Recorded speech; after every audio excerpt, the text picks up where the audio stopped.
Pemirsa, yang sering terlihat dari Iran adalah konflik, yang jarang terlihat adalah kehidupan. Kontroversi kali ini membawa Anda langsung ke Iran, menyaksikan bagaimana sebuah negara terus bergerak di tengah tekanan dan ketidakpastian. Dari jalanan Teheran, pasar tradisional, transportasi publik hingga ruang-ruang publik yang ramai oleh aktivitas warga. Sebuah potret tentang kehidupan yang terus berdenyut di antara bayang-bayang perang dan semangat untuk terus maju. Di balik asap serangan Amerika Serikat dan juga di balik sanksi Amerika Serikat dan dunia terhadap Iran, Iran punya satu pesan terhadap dunia, pemirsa, bahwa mereka tetap hidup, tetap bertahan hingga hari ini. Dari ikon Azadi di pusat kota Tehran ini, kami akan mengajak Anda untuk melihat Iran pasca serangan Amerika Serikat dan bagaimana mereka bertahan sejauh ini.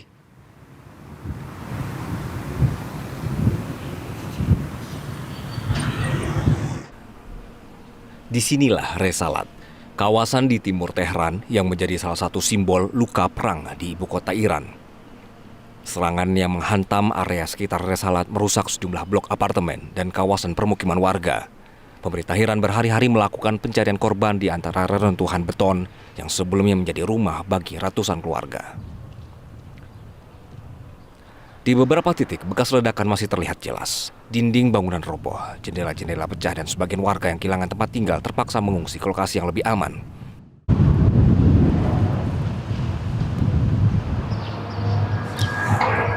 Pemirsa, kali ini saya mengajak Anda ke Jajrud. Ini sih sebenarnya masih di kota Tehran.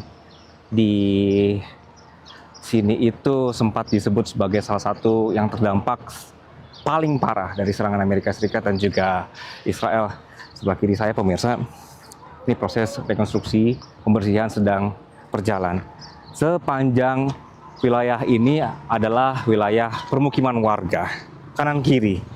Jadi kalau misalnya bisa dilihat, dampaknya pemirsa, ini semua menjadi wilayah terkena cukup parah. Kemudian dampaknya juga ke permukiman sebelah. Ini hancur semua, pemirsa.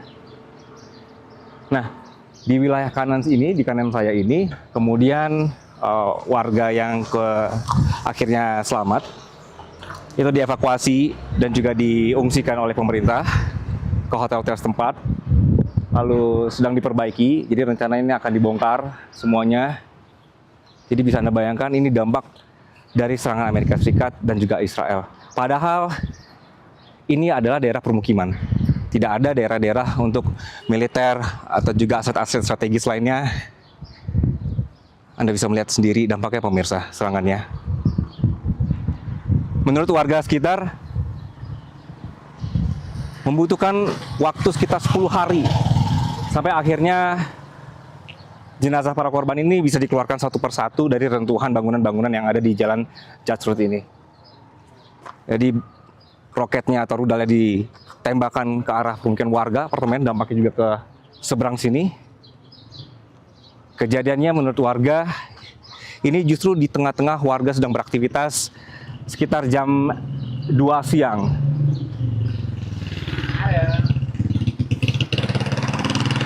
Nah, hingga saat ini, kemudian pemerintah lokal berusaha untuk merecovery area ini.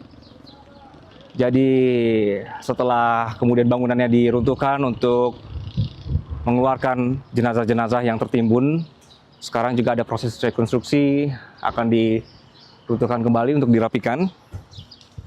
Dan inilah bukti bagaimana brutalnya Amerika Serikat dan juga Israel, pemirsa. Area permukiman menjadi sasaran. Pemirsa, kami diizinkan untuk masuk ke wilayah yang terkena serangan oleh Amerika dan Israel. Salah satunya ada permukiman warga. Jadi seperti ini, pemirsa. Ini apartemen. Wilayah di sini itu mulai dari 4 sampai 5 lantai. Dan pada sore hari, ini sekitar 2 minggu setelah serangan pertama Amerika Serikat dan Israel ke Iran ya. Mereka juga turut menyerang wilayah-wilayah permukiman. Dampaknya, wow, luar biasa. Ini hancur total. Tadi lantai 1, lantai 2-nya juga hancur seperti ini.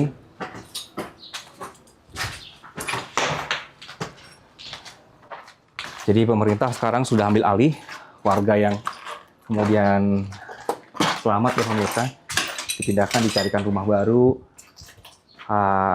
Kalau rumahnya nggak hancur banget, itu mereka kayak bareng-bareng jagain dan membersihkan. Namun kalau sudah terkena dampak seperti ini yang hancur sekali ya, itu akhirnya dipindahin.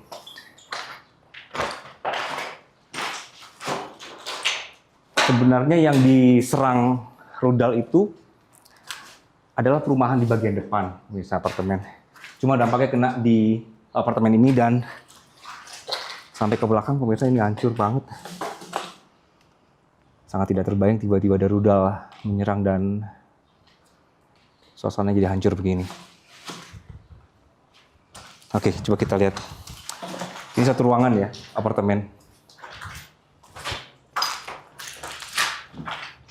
Saya coba ajak Anda melihat, ini adalah apartemen satunya lagi. Masih ada barang-barangnya. Masih ada beberapa bumbu-bumbu dapur yang tersisa di sini. Nah, titik jatuhnya rudal itu sebenarnya di depan sana nih pemirsa. Ini udah paling depan.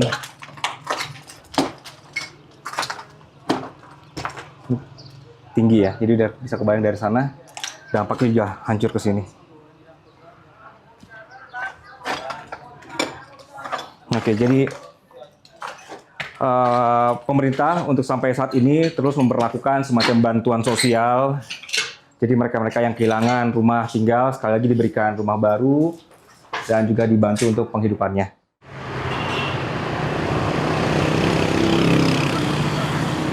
Sebagai ibu kota dengan hampir 10 juta penduduk, Tehran terus bergerak menjalankan aktivitasnya. Di tengah tekanan perang dan sanksi yang telah berlangsung selama bertahun-tahun, denyut kehidupan kota tetap terasa.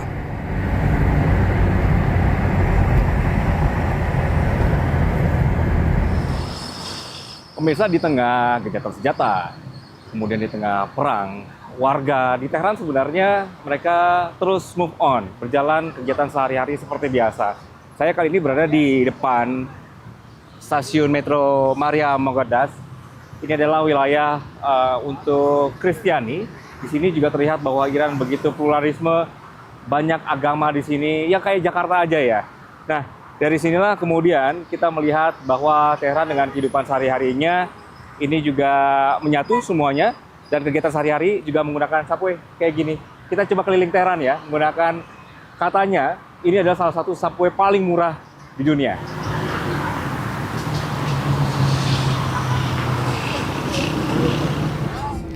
Tidak banyak yang tahu bahwa Tehran memiliki salah satu jaringan metro terbesar di Timur Tengah. Dengan lebih dari 300 km jalur dan sekitar 160 stasiun, sistem ini menjadi tulang punggung mobilitas warga ibu kota. Jadi boleh ngerekam asal pakai kamera handphone. Nah, kalau pakai kamera gede itu agak susah karena biasanya dicurigai macam-macam. Karena memang mereka agak sedikit hati-hati ketika melihat orang merekam. Jadi ya mudah-mudahan ini bisa menggambarkan ya suasana subway-nya di Tehran. Jadi mereka nyebutnya metro. Kita mau jalan-jalan lagi ya.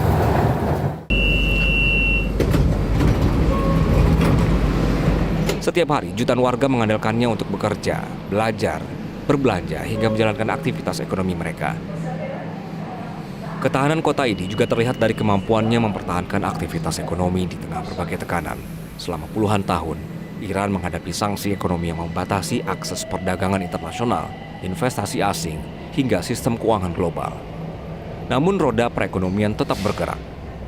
Pasar tradisional, pusat perbelanjaan modern, restoran hingga usaha-usaha keluarga masih menjadi bagian dari denyut kehidupan sehari-hari. Produk-produk lokal mendominasi berbagai sektor, mencerminkan upaya Iran membangun kemandirian di tengah keterbatasan. Nah, Iran itu pengen banget bahwa dari proposal yang baru ini mereka bisa membangun kepercayaan. Nggak mau kalau misalnya hanya deal, kemudian nanti ada serangan lagi atau misalnya ada permasalahan lainnya. Inilah yang mereka sekali lagi ingin membangun kepercayaan. Itu yang digaris bawahi sekali oleh pihak dari Iran. Nah, bicara soal kepercayaan, ini juga ada hal yang menarik. Pihak Amerika Serikat, ini tadi yang berbicara adalah Menteri Keuangan Amerika Serikat menyatakan bahwa ingin mengajak negara-negara G7 untuk memberikan sanksi lebih kepada Iran. Ini untuk memukul Iran dan ingin supaya Iran juga akhirnya mematuhi atau juga menyetujui kesepakatan versi Amerika Serikat. Inilah yang kemudian terus dipelajari.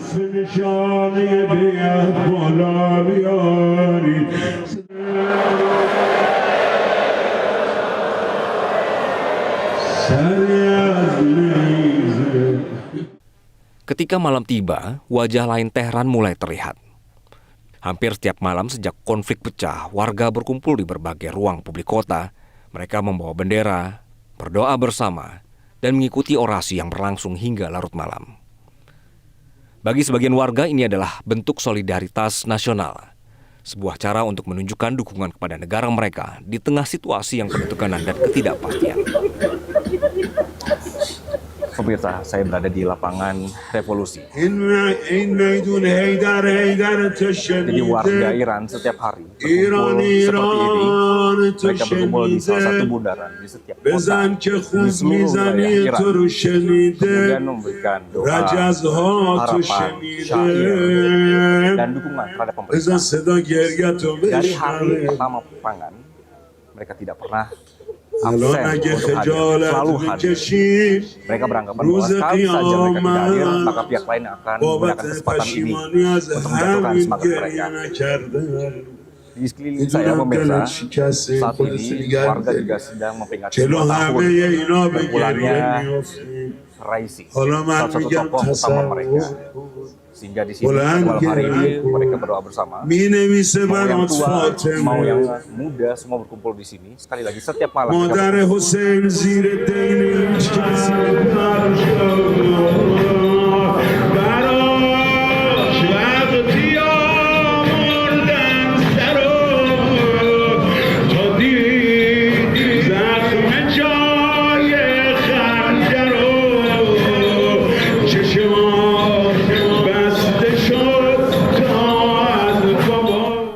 Di Resalat, perang meninggalkan luka yang nyata.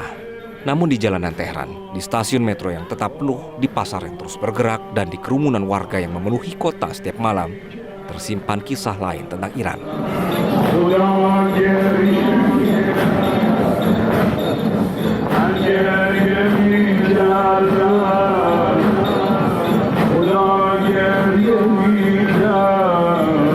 Kisah tentang sebuah bangsa yang terus melangkah, menjaga harapan, dan mempertahankan kehidupan di tengah tekanan yang datang dari berbagai pihak.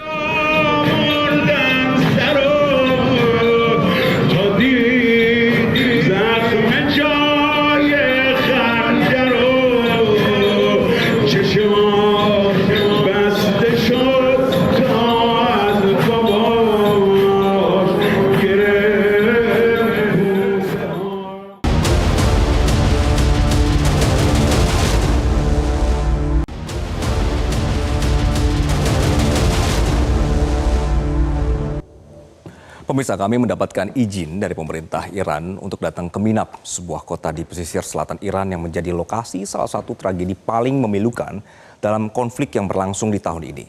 Pada 28 Februari 2026, sebuah rudal Amerika Serikat menghantam sekolah dasar Sajareh Tayyibeh saat proses pemulangan siswa tengah berlangsung.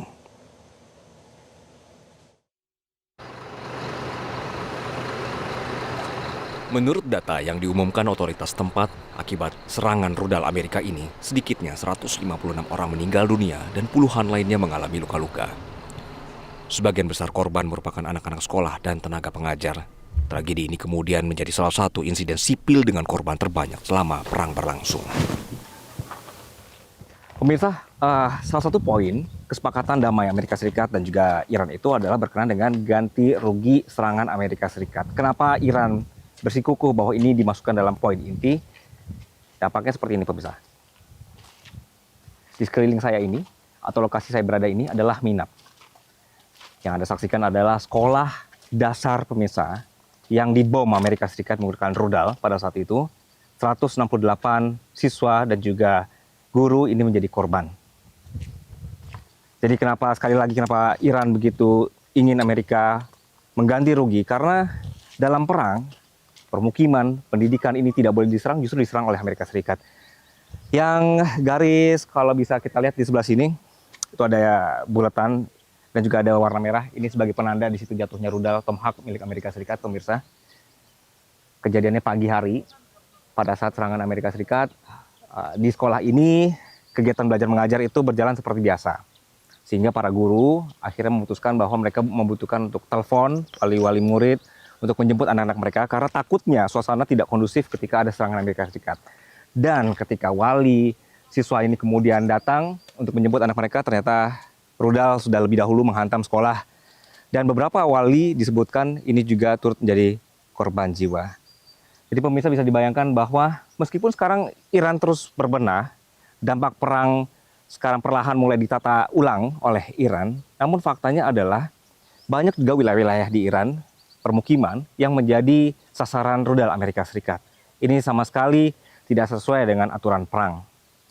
Sehingga sekali lagi, Iran dan juga rakyat Iran sangat berduka sekali melihat kondisi seperti ini, melihat anak-anak kecil jadi korban. Mereka tidak ingin begitu saja nyawa-nyawa ini menjadi sebuah cerita, maka dibuatkanlah sebuah penghormatan seperti ini, dipajang foto-fotonya, kemudian warga diperbolehkan untuk hadir di sini, dan kadang juga dilaksanakan acara doa bersama di sini. Di sekitar lokasi inilah saya bertemu dengan seorang guru mengaji yang ikut melakukan evakuasi sesaat setelah ledakan terjadi. Menurutnya, warga berlarian menuju sekolah begitu mendengar dentuman keras. Mereka berusaha mengangkat puing-puing bangunan dengan peralatan seadanya untuk menyelamatkan korban yang masih terjebak di bawah reruntuhan. تقریبا اینجا درست محل نظامی بوده ولی تقریبا 10 ساله که اینجا مدرسه بوده. بیش از 10 سال اینجا مدرسه بوده و کاربری این مکان کلاً تغییر پیدا کرده. اینجا محل آموزش بچه‌ها بوده، کاربریش آموزشی تربیتی بوده. دقیقاً حدوداً 200 متر جلوتر درمانگاه پزشکیه و جلوترش یه مجموعه فرهنگی که شهید گمنام اونجا مدفون هستن. اصلا کاربری نظامی نداشته اینجا، هیچ کاربری نظامی نداشته. آرزوی پدر مادرای اینا این بود که بچه‌هاشون رو صبح فرستاده بودن اینجا درس بخونن، همشون عالم بشن، دانشمند بشن، یه کاری بشن برای خدمت به مردم، بتونن برای مردم دنیا خدمت کنن. اما خب متاسفانه آمریکای کودککش و جنایتکار این فرصت رو از این بچه‌ها گرفت، فرصت رو از این خانواده ها گرفت و داغ این بچه ها رو به دل پدر مادرها و خانواده های بچه ها گذاشت. خانواده های شهدا مطالبهشون اینه از مجامع بین المللی که خون این بچه ها رو باید، البته که نمیتونن جبران بکنن، یک دست به یه جنایتی زدن که جبران ناپذیره، ولکن باید کسانی که دستشون به خون بچه آغشته شده باید جوابگو باشن. آمریکا باید جوابگوی خون بچه ها باشه که این اتفاق رخ داده. من توی همین رابطه یه نکته هم بگم، اینا که ادعا میکنن اینجا منطقه نظامی بوده، ادعاشون اینه قوی ترین سازمان های اطلاعاتی دنیا رو دارن. چجور اینجا نمیفهمیدن که 10 سال مدرسه بوده؟ یا باید بپذیرن که این ادعاشون لغو و باطله، این که میگن قوی ترین سازمان های اطلاعاتی رو دارن، موساد و سیا رو دارن، یا این باید بپذیرن که این جنایت رو کار بدی انجام دادن، غلط اضافی کردن و باید بپذیرن جوابگوی خانواده شهدای این بچه ها باشن. اینجا میگن منطقه نظامی سلمنا، چند تا بدن سردار سپاه از زیر این آوار در آوردن، چند تا موشک هایپرسونیک و فتاح و خیبرشکن از زیر آوار در آوردن، جز بدن های بچه های طفل معصوم رو. Peluk? میخواد شما رو بغل میکنه. عزیزی سلامت باشید.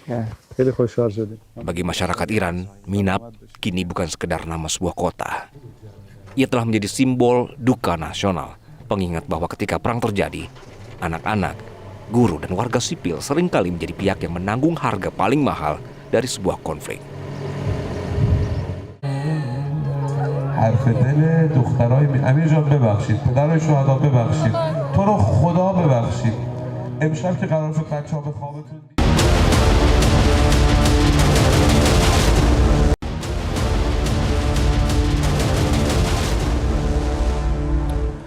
Pemirsa, hanya selebar puluhan kilometer, namun pengaruhnya menjangkau seluruh dunia. Inilah Selat Hormuz, jalur laut strategis yang selama puluhan tahun menjadi titik temu antara kepentingan ekonomi, politik, dan keamanan global. Siapa yang mengendalikan Selat Hormuz bahkan menjadi harga mati dalam setiap negosiasi antara Amerika Serikat dan Iran. Sebab bagi Tehran, Hormuz bukan sekedar jalur pelayaran internasional, melainkan simbol kedaulatan dan kepentingan strategis yang tidak bisa ditawar.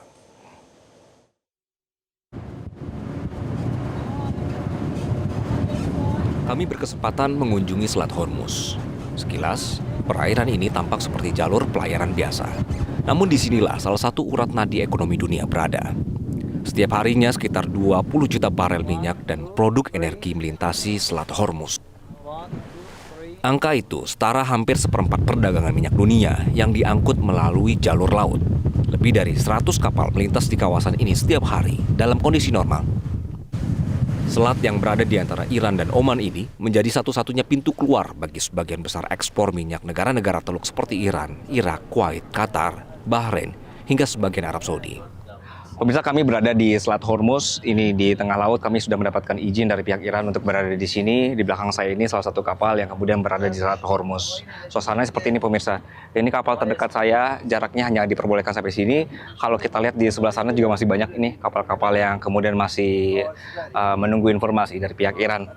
Nah, kabar terbaru pemirsa bahwa dari Iran sudah ada lembaga baru, badan baru yang mengelola Selat Hormuz. Lembaga inilah kemudian yang membuat kemarin ada batas-batas baru wilayah-wilayah di Selat Hormuz.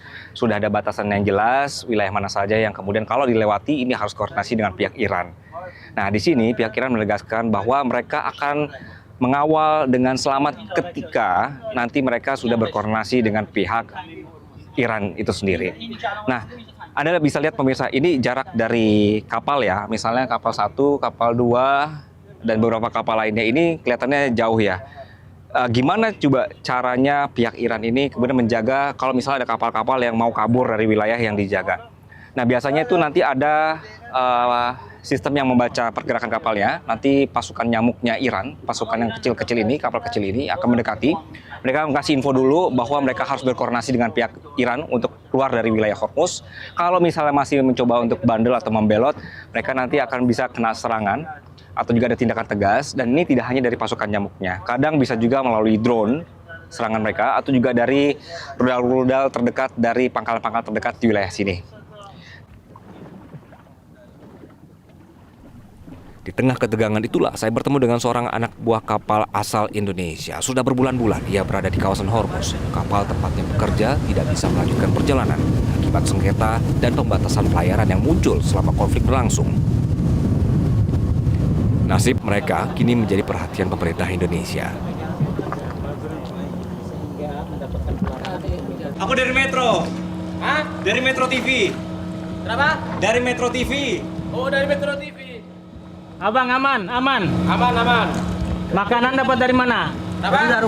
Makanan dapat dari mana? Makanan masih sisa dari kemarin, dari Dubai. Sudah lama di sini. Yang di sini hampir sebulan. Ada berapa orang Indonesia di sana? 8 orang Indonesia. Bang, gimana komunikasi sama tanah air? Komunikasi sama Indonesia gimana? Kalau sama Indonesia belum ada. Pintu nggak usah dibuka Ada kita. dari Metro TV, dari Oh, oke. Kita nggak jadi naik. Pintunya nggak usah dibuka. Kedutaan nggak ada? nggak ada telepon, nggak ada. Belum siapa? Belum ada. KBRI nggak ada. Oh, oke. Bang, harapannya apa supaya bisa balik, Bang? Kenapa? Harapan Abang gimana supaya bisa balik? Iya, harapannya ya mau bisa balik gitu. Bang, pintunya nggak usah dibuka. Kontrak kan kasihan sudah setahun. Oke. Pintunya nggak usah dibuka, Bang. Kita nggak jadi naik, Bang. Oh, nggak jadi naik? Iya. Salam-salaman aja. Iya. Ya, soalnya kalau yang tidak Bilang ke temannya. Kasih tahu temannya nggak usah tangga. Nggak usah. Bang, aman. Yang habis kontrak kan istilahnya harus meneruskan kontraknya, Pak. Cuman yang habis kontrak itu kasihan, takutnya stres sudah 1 tahun. Oke. Bang, informasi terakhir itu bagaimana di sini teman-teman? Bakal nunggu dulu atau akan dijemput? Ya nunggu dari company. Info terakhir apa, Bang? Berapa? Info terakhir apa? Belum ada info. Belum ada info. Belum ada info. Kedutaan juga dari pemerintah kita juga belum ada komunikasi. Belum ada. Baru kemarin itu dari, tapi sampai sekarang belum ada kepastian. Oke. Teman-teman sehat semua, Bang? Alhamdulillah sehat-sehat. Oke. Bang, ada yang mau disampaikan, Bang, biar disampaikan ke Indonesia, Bang?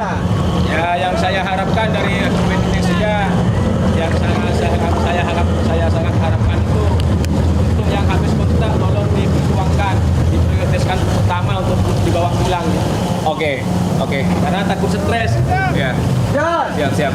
Kalau yang kayak kita yang itu tunggu dari company, apa kita dipulangin, apa kita suruh stay di sini sampai habis kontrak, tergantung company, Bang. Abang habis kontrak kapan? Kalau saya masih bulan November habis kontrak. November, tapi belum ada kejelasan setelah itu apa ya, Bang? Belum. Apa kita dipulangin, apa kita stay di sini, belum. Oke. Statusnya berarti sampai sekarang stay aja? Ya, stay. Oke. Sip. Bang, terima kasih banyak ya. Sehat-sehat ya, Bang. Sama-sama. Bang. Salam Keturunan TV, terima kasih banyak. Iya. Sukses selalu. Doa kami semua buat Abang juga, buat teman-teman di sini ya. Amin. Semoga sukses, lancar. Sehat, Pak. Kayak statement aja kan. Di Teheran, saya berkesempatan bertemu dengan Duta Besar Republik Indonesia untuk Iran guna membahas upaya perlindungan warga negara Indonesia yang terdampak konflik. Dalam kasus yang paling terbaru ini kan ramai Selat Hormuz, Pak. Ya. Ternyata banyak juga ABK-ABK Indonesia begitu. Ya. Bagaimana kemudian KBRI me-reach out mereka, Pak? Yang kemudian mereka sebenarnya juga tidak kontak KBRI kalau mereka ada di situ gitu. Betul. Ya, jadi gini, di sini juga mungkin saya bisa minta tolong teman-teman media ya untuk mencoba membantu menyebarluaskan informasi kepada publik luas mengenai pentingnya untuk selalu memiliki informasi yang tepat terkait dengan keberadaan perwakilan Indonesia yang ada di seluruh dunia. Misalnya sudah tahu akan bekerja di mana misalnya ya, atau akan kalau untuk anak buah kapal atau teman-teman ABK seafarer itu sudah tahu akan melalui titik-titik mana saja. Paling tidak mungkin bisa coba untuk studi lebih awal mengenai nomor-nomor hotline mana dari KBRI atau KJRI terdekat yang kira-kira mereka perlu tahu sehingga kalau ada apa-apa mereka bisa kontak. Dan seingat saya sih memang semua perwakilan Indonesia itu punya hotline dan itu 24 jam. Jadi banyak juga kasus yang kami hadapi di sini di KBRI Teheran di mana banyak ABK teman-teman yang bekerja di industri perkapalan yang pada saat itu tidak diketahui keberadaannya, tapi karena memang mereka masih memiliki sistem komunikasi yang memungkinkan mereka melakukan komunikasi kepada kami akan langsung segera bantu. Kadang-kadang juga mungkin ini agak muter, karena nggak kepikiran untuk minta bantuan KBRI, sehingga yang pertama dikontak adalah keluarga. Dan dalam hal ini sebetulnya sah-sah saja, karena nanti mungkin kami pun selalu memantau jalur komunikasi ketika misalnya ada pihak keluarga yang menghubungi kami atau Kementerian Luar Negeri di Jakarta yang menginformasikan ada keluarganya mengalami masalah. Tapi lagi-lagi itu kan berarti sebuah proses yang kadang-kadang membutuhkan waktu untuk kita bahkan mengetahui keberadaan individu tersebut. Jadi bukan berarti lambat, tapi lagi-lagi bahwa memang tidak seluruh pergerakan warga negara Indonesia di luar negeri itu bisa terpantau secara otomatis. Pak Dubes, melelahkan tidak? Selalu disangka lambat. Sebenarnya bukan melelahkan, tapi lebih ke menyayangkan kadang-kadang ya. Karena sebetulnya mungkin banyak yang bisa kita ceritakan dan saya mungkin hanya bisa cerita untuk sendiri ya, tidak bisa mewakili duta besar lain gitu. Pengalamannya beda-beda. Bahkan banyak yang mungkin lebih stressful lagi, lebih berada di dalam keadaan yang lebih berbahaya itu lebih banyak.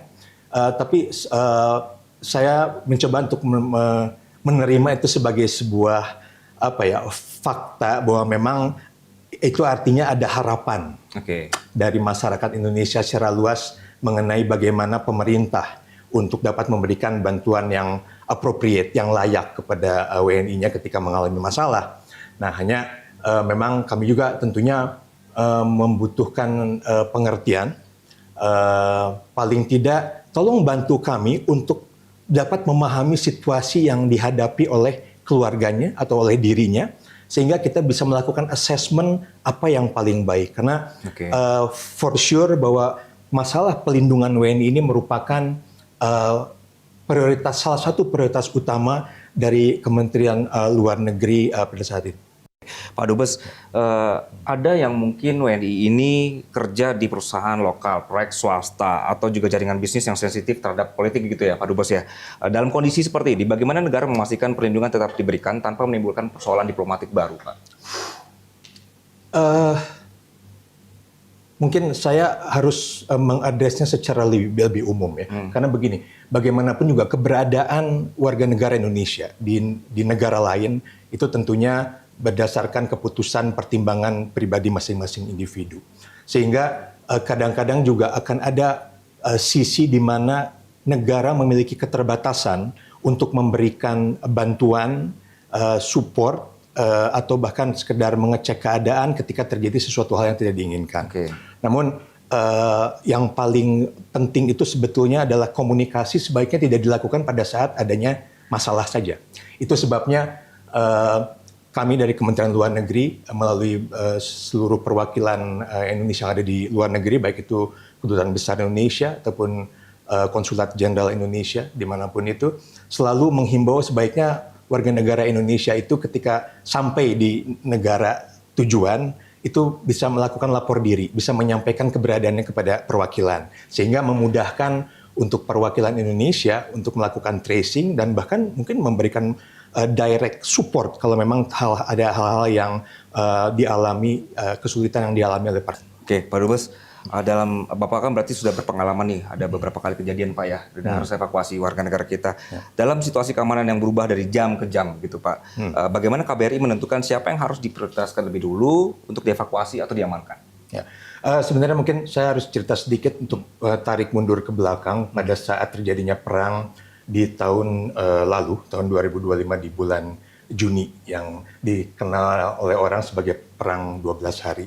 Pada saat itu kita juga KBRI, hanya waktu itu saya belum ada di sini, saya masih tugas di Jakarta, tapi sempat turut membantu proses evakuasi yang berjalan pada saat perang tersebut. Dan patut dicatat bahwa sejak terjadinya perang di bulan Juni tahun lalu itu, sebetulnya status siaga 1, which is siaga 1 itu yang paling tinggi ya, mengenai kewaspadaan, mengenai terkait keamanan dan keselamatan, safety and security warga negara Indonesia itu sudah yang paling tinggi dari sejak tahun lalu.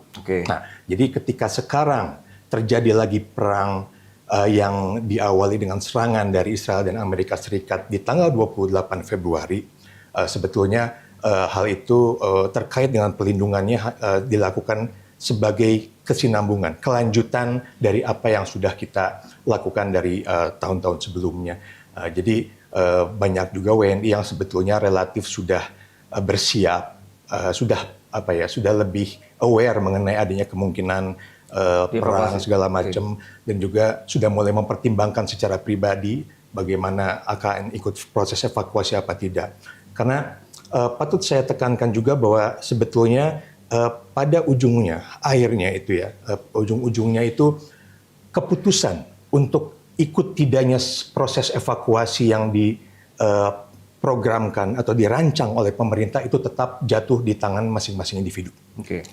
Hanya tentunya pada saat pemerintah Indonesia menyatakan suatu negara berada di dalam siaga 1, artinya sebetulnya bukan lagi dihimbau, tapi memang diminta warga negara Indonesia yang ada di wilayah tersebut untuk segera meninggalkan wilayah tersebut untuk keamanan dan keselamatannya. Tapi lagi-lagi kita akan ada proses di mana kita berkomunikasi dengan para WNI yang ada untuk menyampaikan rencana apa yang akan dilakukan pemerintah melalui KBRI dan bagaimana mereka akan engage, akan ikut atau tidak ikut terhadap proses tersebut. Oke. Pak Dubes, seberapa sulit menjaga komunikasi dengan WNI yang di tengah potensi gangguan internet, pembatasan mobilitas, hingga resiko serangan? Apakah ada semacam skenario ketika KBRI benar-benar kehilangan kontak dengan sebagian WNI?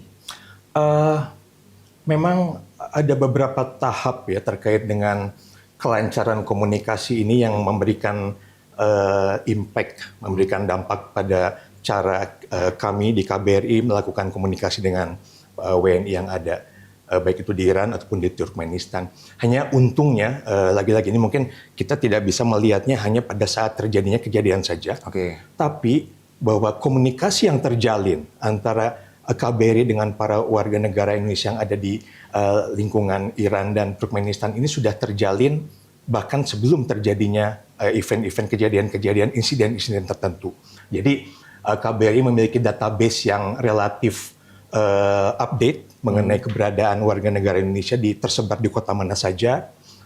Kemudian kita mencari cara tidak hanya terpaku di dalam salah satu platform komunikasi saja. Jadi kalau memang ada platform komunikasi yang tidak dapat digunakan, semuanya dilacak begitu semua. Baik itu karena pembatasan tertentu oleh pemerintah setempat karena masalah keamanan, keselamatan, atau karena memang ada kerusakan akibat peperangan, itu tidak menghentikan kami untuk terus melakukan tracing kepada para WNI tersebut dimanapun mereka berada.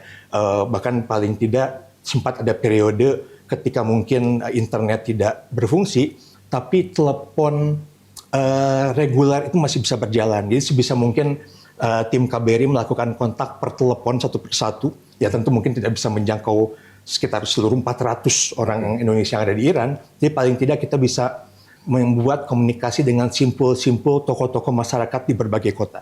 Itu yang bisa kita manfaatkan saat itu dan menyebarkan berbagai informasi yang diperlukan sehingga kita pun bisa memperoleh respon dan juga informasi yang paling kini mengenai situasi masing-masing WNI di berbagai kota tersebut.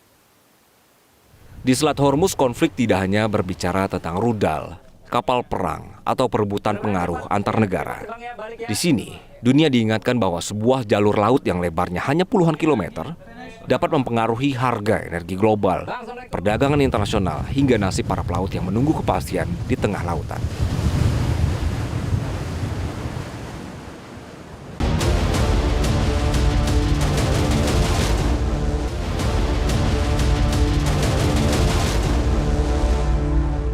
Kembali di kontroversi, pemirsa. Nama Selat Hormuz berasal dari sebuah pulau kecil yang berdiri di bibir selatan Iran. Sebuah pulau yang sejak berabad-abad lalu menjadi saksi lalu lalang kapal perdagangan, perjumpaan budaya, hingga pergolakan yang silih berganti di kawasan Teluk Persia. Dari perairan yang hari-hari ini menjadi pusat perhatian dunia, kami menyeberang menuju Pulau Hormuz. Dan apa yang kami temukan serasa seperti sebuah ironi. Di saat dunia membicarakan ancaman perang, kapal perang, rudal, dan krisis energi, Hormuz justru menyambut kami dengan ketenangan.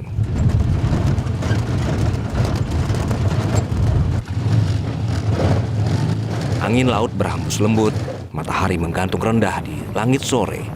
Bukit-bukit berwarna merah, emas, dan jingga berdiri memantulkan cahaya senja. Seolah alam tidak pernah mengetahui bahwa namanya sedang disebut di ruang-ruang diplomasi dan markas militer di berbagai belahan dunia. Pulau ini dijuluki Rainbow Island, dan julukan itu tidak berlebihan. Di setiap sudutnya, tanah menampilkan warna yang berbeda. Sebuah kanvas raksasa yang dilukis oleh waktu selama jutaan tahun.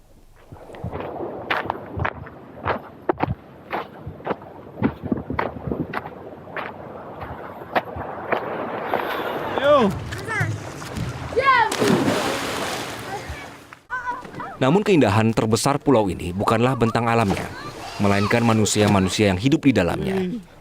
Di tengah ketidakpastian yang mengelilingi kawasan ini, kehidupan tetap berjalan dengan tenang.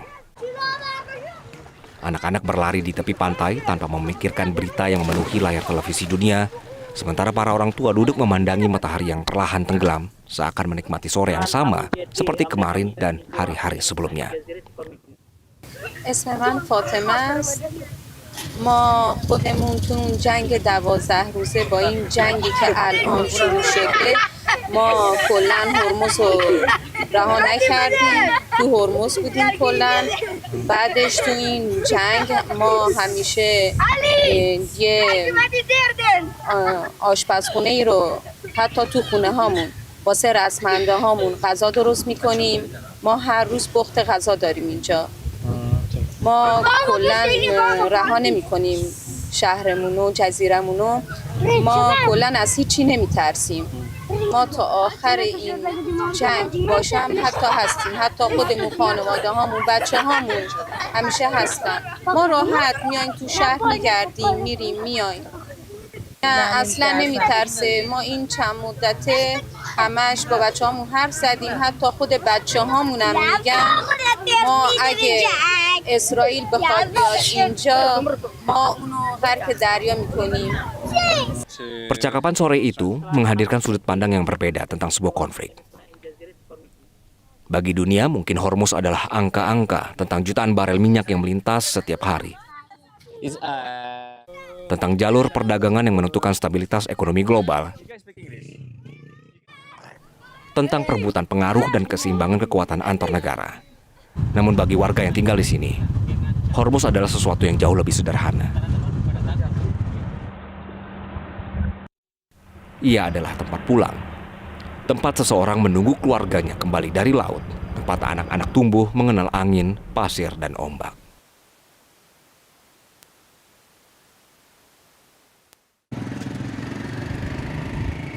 Dan ketika dunia sibuk berbicara tentang perang, Pulau Hormuz diam-diam mengajarkan satu hal, bahwa cinta terhadap tanah kelahiran seringkali lebih kuat daripada rasa takut.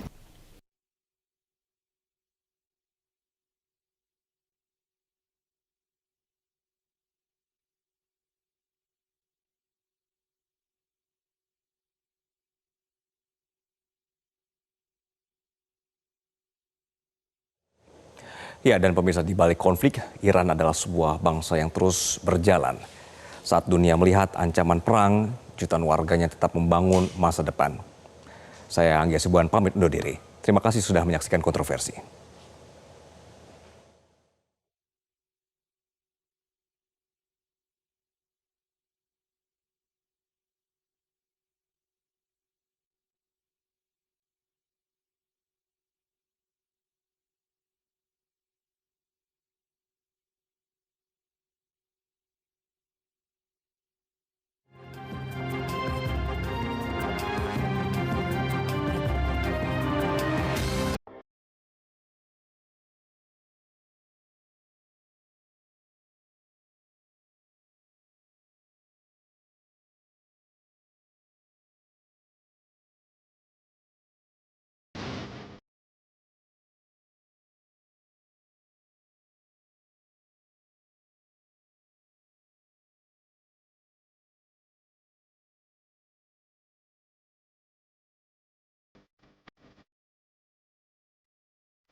Metro TV.